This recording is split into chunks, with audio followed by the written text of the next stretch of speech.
একটি মানবিক রংপুর এক গঠন করার জন্য যা যা করা দরকার আমরা তাই করব। আর তিস্তার বিষয়ে যেটি বললেন, আমরা বারবার বলে আসছি যে গঙ্গাচড়া তথা উত্তরাঞ্চল এই অঞ্চলের মানুষের জন্য তিস্তা একটা মরণ ফাঁদ।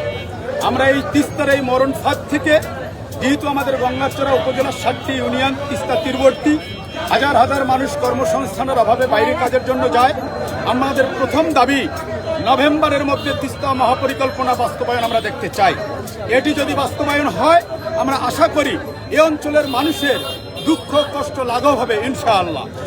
আর এরপরে যদি এই পরিকল্পনা বাস্তবায়ন দেরি হয়, আমরা যদি ভবিষ্যতে নির্বাচিত হই, আমরা চাইব বাস্তবায়ন হবে। আর আমরাও আমাদের জায়গা থেকে রাষ্ট্রীয় সুযোগ সুবিধা, নিজেদের সক্ষমতা সব কিছু উজাড় করে এই অঞ্চলের মানুষের জন্য, বিশেষ করে শিক্ষিত যুবকদের জন্য, কর্মক্ষম বেকারদের জন্য আমরা এমন কিছু